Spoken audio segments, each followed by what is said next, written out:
Shalom, lesihanya, ashe, namaste, Thokozani bogogoda bankulu. Welcome back to my YouTube channel, where I teach about medicine, healing, and motivation. Right, so today's topic is going to be a very deep one, and this might resonate with a lot of souls out there, right? Because as spiritualists and spiritual people, we are constantly learning from the universe, right? We're constantly learning lessons that are delivered to us by the universe. Okay, so today's topic is going to be about the alchemy of the souls slash the narcissistic soul versus the empathetic soul, or the empath.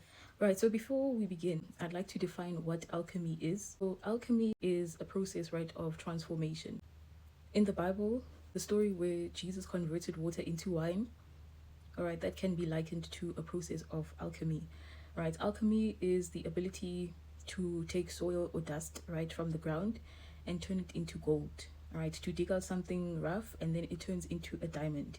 It's the process of transformation. All right, so what does this have to do with spirituality?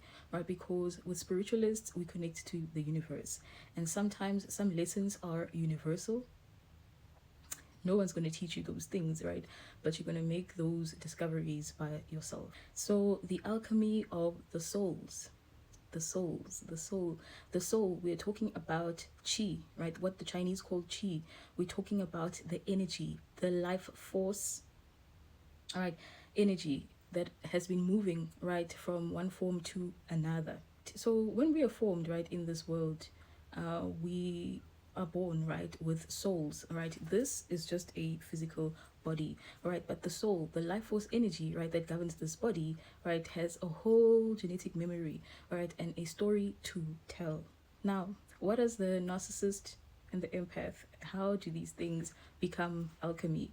Right, so let's first describe what the narcissistic soul is. So to understand the narcissistic soul, we have to now dive into the childhood experiences, right, that we go throughout our childhood are the ones that are going to influence the adults that we become. So the narcissistic soul, or the narcissistic person, right, in medicine we call it what? NPD, right? Somebody that has a narcissistic personality disorder. It's a real thing. I just used to read about it, but until I encountered it myself, right? So the narcissistic soul is a wounded soul. And this wounded soul, all right, the wounds had begun in childhood. This is someone, right, that was starved of emotional validation. They encountered a lot of emotional neglect, right, as a child. They were either abused as children and went through very horrible experiences, right? So they are wounded, and they are souls who have gone through a lot of trauma. Right, so in NPD, the narcissist is someone who later on in life, right, has an inflated sense of self. Right, everything is about them. Always need admiration. They need to be admired by people. All right, so these people, when getting into their adulthood, they are physical adults, right, within the human body, but their psychological age and their sort of like the spiritual age, right, has been halted. So we are dealing here with people who have the capacity, right, or the emotional capacity of children, like, 5, 7, 8 years old, all right, but they are adults, right, and therefore their emotional responses, right, and how they navigate life, right, will be likened to that of a child, because psychologically, right, and spiritually they are sort of still entangled, right, in the trauma. And these type of people, right, with the NPD, they grow up having a lack of empathy, all right, for people. They are unable, or they struggle with the emotional intimacy, right, more especially when they get into authentic relationships. They don't know how to relate to people. So in English, there's a saying that says, hurt people hurt people. All right, so if you are someone who struggles from a narcissistic personality, right, this requires psychotherapy. It is something that is not going to just go away. right? Because these people tend to be very manipulative, okay? In relationships, they tend to be very abusive, all right, to people. It can be physical, it can also be very emotional, right? Because these people have deep childhood wounds. They have those wounds, right, that they feel that they are unlovable, number one, that they were never loved, right? They don't feel adequate, right? So everything that is them, they have the opposite effect. Now they feel that they need to be admired by people. Now they feel that everything needs to be about them, right? Because as children, they were never listened to. So how does this intertwine, right, with the empath? The empath on the spectrum of the energetic field is the total opposite, right, of the narcissistic soul. The empathetic soul is someone who is high in vibration, all right? These people are highly sensitive, right? They are highly compassionate. The heart space, right, is open, right? They're operating out of the heart chakra. They feel things, right, on a very deep level. As I mentioned before, they're sensitive, they're compassionate, they have, feelings, right, for other people. Empaths are the type of people, right, that are born to heal others. They want to understand people's traumas, right? They are the ones that want to fix people, right, in relationships, right? So when we're looking at it from a universal perspective, these two souls, right, are on the opposite side of the spectrum. As much as the empath, right, is this high vibrating soul, this lovable soul, right, someone who's easily able to forgive, someone who's, when they love hard, okay, right, the empaths tend to also have some childhood wounds. The empath is right, there's something in their childhood, right, that made them have a codependent sort of personality, right? It means that when you actually get into relationships, right, how people treat you, right, affects you entirely, can spoil your whole mood, right, can destroy your entire world, right? Which is very opposite, right, from the narcissist, right? The narcissist does not care. They don't have the emotional capacity, right, or the emotional intelligence, right, to feel for other people. They are devoid, right, of empathy. All right, so the narcissistic's need for admiration, right, and validation, right, and you as the empath, right, who is the one who wants to heal, who is the one who always wants to validate, who is the one who always wants to give, right? These two people are moths to a flame. They're moths to a flame. This is the positive, the negative. This is the yin and the yang. When we're looking at it from the universal perspective, right? So in order for alchemy to take place, right, there needs to be a positive, there needs to be a negative, right? The alchemy of the souls. So there's something in the narcissistic soul, right, that called you, right, as the empath, as the chosen one, right? And there's something within your energy field as the empath that called upon this narcissistic soul. And this is the divine order, because there's something within your two worlds that says, I need a transformation, right? The negative meeting the positive. The narcissist, they are people who feel unlovable. They are people who are devoid of emotions. They don't have the capacity, right? They are people who don't feel adequate, right? So they always willing to take, right? And you as the empath, right, are the kind of person who overgives, or always willing to give, always willing to, do more than is necessary.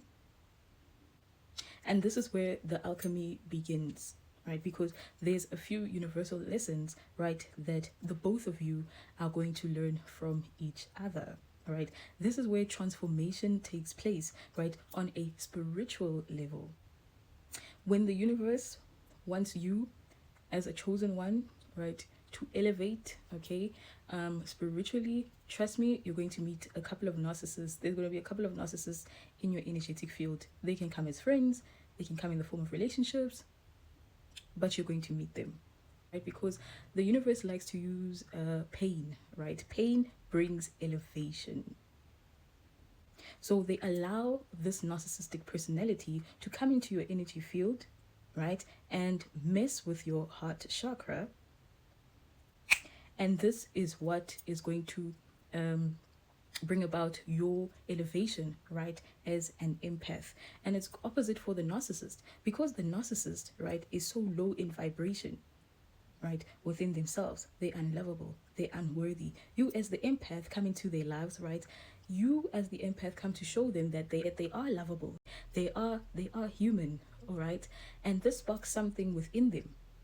They feel loved, right, for the first time, which is something that they do not feel, right, on a daily basis. And you bring your high vibrational energy, right, to meet the narcissist's low vibrational energy, right? This is where alchemy takes into play. So it's kind of like the narcissistic energy draws from yours, right, as the empath. And this sparks transformation, okay, within the narcissistic soul, because there's something that the universe wanted to transform as well, right, in their lives. So these two concepts are brought by the universe. This is what we call the alchemy of the souls, the positive to the negative. The reason why you had to meet, right, was because of transformation. Because it was after you met the narcissistic soul, it was after you met the empathetic soul, that things started, right, to elevate, right, in your life, and things started to spark in your life. After you meet a chosen one, right, the high vibrational beings, you can never be the same. Your life will never be the same. Right, lessons that the narcissistic soul is going to teach you as an empathetic person, as a high vibrational being. One, they're going to teach you the art of boundaries. Right, because you're someone who is used to overgiving, right, in relationships, overstaying, right, in situations where you should have walked out a long time ago. They teach you the art of boundaries. They teach you the art of saying no, right? The next time you encounter something, they teach you not to tolerate nonsense. Because once you encounter a narcissistic soul, you will never be the same. So the universe is saying to you, you need to have boundaries. All right. Two, your codependency in relationships, you always sort of like needing to feel needed, or whatever somebody does affects you. After the narcissistic encounter, all right, you as the empath are going to learn not to give a. It teaches you to put yourself first, that you matter, all right? And you're not going to just accept anything. After the narcissistic encounter, you guys, you become something that has changed, all right? And this is necessary because you're such a high vibrational soul, right, that if you go around letting people take advantage, okay, of your energy, you'll always be depleted. So they teach you boundaries, and they teach you detachment. They teach you how not to give, how not to give a f. They teach you that you only start pouring into cups that pour into yours. Treat people how you like to be treated, because there's something that people don't understand, right, about the empathetic souls, the chosen souls, right, the star seeds, the indigos, the high vibrational people. When somebody encounters you, right, in their life changes just by you being there. Things go well for them. They feed off your energy. You are there to bring transformation, and you cannot go around walking on this earth letting people access your space. The lessons learned from the narcissistic souls, as an empath, you're going to learn how to trust in your intuition. Because there's something about you, right, in your energy field at the time that you encountered the narcissist that did not believe, right, in your own abilities, in your own intuition, and did not believe that what it is that you are seeing is actually it. Because if you've encountered a narcissist, you will know how much they gaslight. For example, you have a dream of them cheating.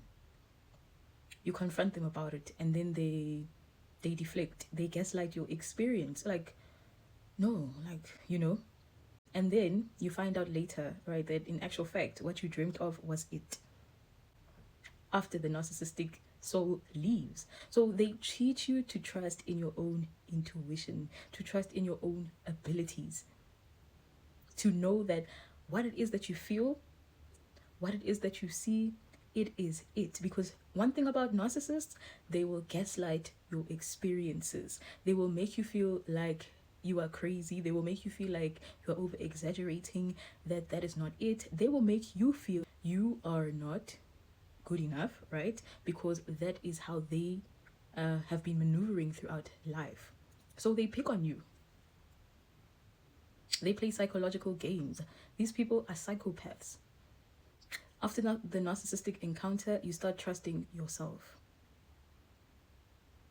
Whatever you are shown in visions, in dreams, it's a very hard lesson. It's a very sort of like painful lesson, but you needed to go through it. You start valuing yourself more because there's something in your energy field that was broken, that was devoid of self-worth. Your self-worth was low. And it is after the narcissistic encounter that you start valuing yourself, right? You start valuing how important you are. You start valuing your own presence. These are very important lessons as you go up into your spiritual practice, because you cannot allow your emotions, right, as an empath, to be swayed by what others do, what others do with their lives. You learn the art of detachment. You learn the art of not giving, right? And helps you to put those boundaries up into place. This is important for the next step of your evolution. Thank you very much for watching this video. I hope you enjoyed it. I hope that it made sense to you. And I enjoyed giving this lecture. Tozani Ibukosini, this is Dr. Tash. I'm signing out. Remember that eating well and living well is a form of self-respect. So respect yourself.